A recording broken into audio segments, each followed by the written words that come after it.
Yo guys, how's everyone doing? This is your guy Assassin Dave. Welcome to another video. Today we're gonna talk about the brand new update in Advanced server. I wanna bring it out to you guys because we have a huge update, and a lot of them are regarding another buff on those Marksmen.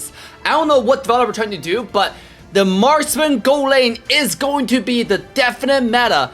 Get yourself a tank. Get yourself some jungler who's gonna support you all the way and play those Go lane Marksmen because it's gonna get crazy. So are you ready? Let's go! Alright, first guys, this is patch note 1.6.24 in the Advanced server. First, we got a Valentina buff. Passive got increased from lifesteal going from 50 to 60%. Skill 1, the terror duration got doubled. And the magic power bonus got from 120% to 150%. Skill range also slightly increased. This mage is the mage that can copy everybody's ultimate. I think he's gonna be absolutely insane. After she comes out. So Valentina with the buff, if they're gonna keep it the way it is, even the last patch, I think people just don't know how to play it because it's an advanced server, and we got enough noobs in the regular server, and the advanced server we're just gonna have more noobs. So yeah, I just don't think people understand how to play it, but probably we're gonna get a nerf after this hero come to normal server. Now, I will call Amon, this hero has not been released either, but it's coming out soon though. I think this month. The passive has been reduced. The skill 1 has been reduced. Ultimate has been reduced. So got quite a bit of nerf on this hero. It's not important because we don't know the final version is coming out. I don't know how strong this hero is. All I know, the reason why I said Valentina is gonna be too OP is because I played Valentina and it's pretty obvious. If you do a combo right, she actually does insane amount of damage, do a lot of quad control. Whereas Amon, I mean, it's assassin. We really have to test it in the mythical glory rank to see how good this assassin is, to see whether these changes are worth it. Khalid got a huge buff, guys. Khalid, passive slow effect. Every time you get your full energy charge, you hit your auto attack. Slow increase from 25% to 50%.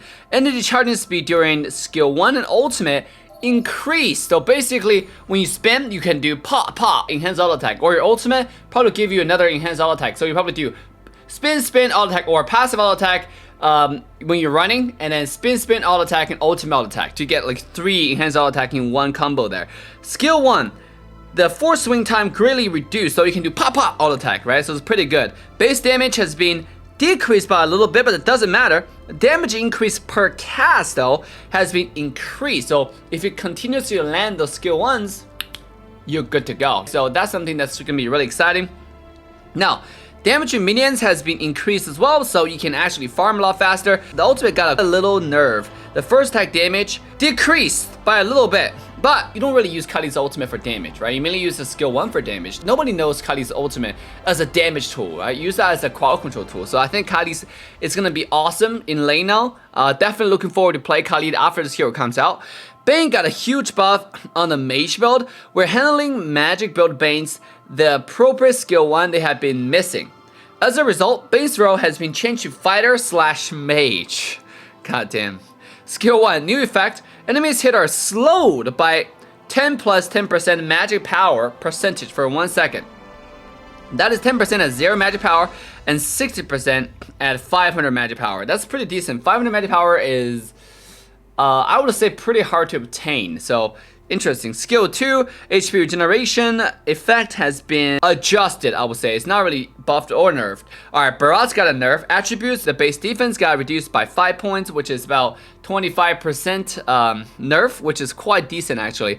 Now, Popon Kuba got a nerf, reverse back to the original stats, nothing, too special about that. Nathan's nerf, early game damage slightly reduced. Skill 1, nerf, base damage went from 200 to 165, not that much, still acceptable. Let's read BH. Basically got a little bit of adjustment. The Renner ultimate got a tiny buff, the Wesker ultimate got a tiny nerf, Bennett ultimate got adjusted, and the Nibiru ultimate got reduced. Now, I don't know what those guns are referring to. I don't play Beatrix, so just take it with whatever you like to see it. Beatrix just got adjusted, so I think they're trying to make some weapons more powerful than the other ones. Because right now, we all know people mainly just use like 2 to 3 weapons, right? The other ones mainly ignored. Kagura got a buff. Early game performance slightly increased. Base damage for skill 1 has been buffed. the mana cost is being reduced, so you can abuse your umbrella a little bit more to harass your poke and also clear lane. Next up, we got Matilda also got adjusted. We're lowering Matilda's control difficulty and balancing out her strength in the higher play. Skill 1 damage is being increased, but decay ratio has been decreased. I don't know if that's a nerf or buff, what the hell. Skill 2 mana cost being reduced. Ultimate with base damage is being increased, okay. You know, I feel like it's just a straight up buff. That's kind of weird. Hayabusa, life seemed too easy for Haya with his new mobility tools. We're slowing him down a little bit. Skill 2, cooldown is being reduced by 1 second. It's not a big deal. Ultimate cooldown has been increased by 10 seconds. That's crazy, guys. Yeah, I think Hayabusa is still gonna be good though, to be honest. Paquito nerf. Ultimate cooldown has been increased by 6 seconds. That's a 33% nerf on the ultimate cooldown. That's pretty good. Phobias, we're further lowering Phobias' control difficulty. Skill, base damage has been increased, mana cost reduced, damage to minions increased. So that's not really a adjustment. It's more of a buff in early game, to be honest. Phobias didn't have problem late game. Argus, burst damage slightly increased. Why do we keep on buffing Argus? Are we forcing Argus into meta right now? Aulus, mobility slightly increased. Skill 1, cooldown has been reduced. Alright, pretty good. Glue, late game performance slightly increased. Skill 2, cooldown has been reduced by a little bit. Not the biggest deal. Granger adjusted. Fixed an issue where Granger couldn't acquire attack speed from equipment and emblems correctly. Passive, attack speed ratio has been reduced, alright? I mean, Granger doesn't really need attack speed, to be honest. It's more of those crit all attacks, right? And skills. Odette, this is a huge buff, guys. Odette passive. When there's only one enemy around, the sound wave will now bounce between Odette and the enemy. That's absurd. So Odette is kind of weak right now still, even after the last revamp. So I think this buff is warranted. Let's take a look at skill 2. Magic energy balls, flying speed slightly increased. So basically now it's easier for you to land those roots. Because right now, like, this is probably the worst skill shot in the entire game. The root is not that powerful and it's really hard to land. I like that. Alright, now I'll come to the actual topic of today's balance changes. Carrie got a buff. We're easing up on Carrie's mana constraints, so she could be more proactive with her skills in the laning phase. Also slightly upping her early game damage.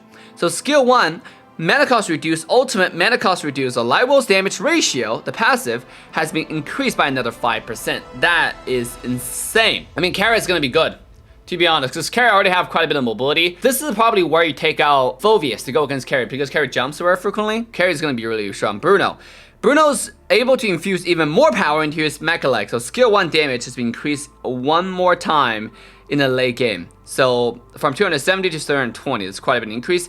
Clint got a huge buff. Now the passive got increased. Enhanced basic attack damage, 135% total physical damage. That has been changed to now 100 flat damage plus 120% total physical damage. Now, the only physical attack bonus part can critical strike. It doesn't matter. That means now Clint's early game is going to be insanely strong because you can poke all attack and it does flat damage instead of just like based off your physical damage, which is not that high to begin with. I like the flat damage increase, so Clint's going to be good. We're definitely going to try out Clint after the change come out. Gore has got an increase, get a buff. Ultimate base damage got increased by 10%, which is not that much, but it's okay. We'll see how strong Gore is after this update. I've always been a Gore fan. I've got quite a bit of Gore skin, so we'll see. I'm definitely gonna use them. Exborg, early game durability reduced. Attributes, base HP reduced by 100 points, 10%. Firaga armor base HP reduced accordingly. Wow. Jawhead nerf. Support ability reduced, damage ability increased. So more they want to make Jawhead more of a silent instead of a support. Because right now Jawhead is mainly played the support, which is kind of cringe. I've never been a big fan of it. I mean, it's strong, but never been a big fan of it. Because there's Grog, there's so many Minotaur. What about Minotaur, right? Give that guy some love. Ultimate, damage 400 to 700 to 100% total physical attack. Win to 350 to 600. That's a reduction on the flat damage, but the ratio has gone up by 50%. Instead of 100%, it give you 150%. That's really strong. Free hero, let's not read that. But the Iron Crab, though, to make it easier for players to fight over the Iron Crab, we increase its leash range and reduce its HP regeneration after leaving combat. HP regeneration, instead of recovering HP immediately after leaving combat, Iron Crab will now start recovering HP after a while. That's pretty cool. So the range of the Gold Crab has been increased, where you can move around and you can kill it without losing aggro of it. Number 2, the crab's not gonna regenerate HP as fast as before.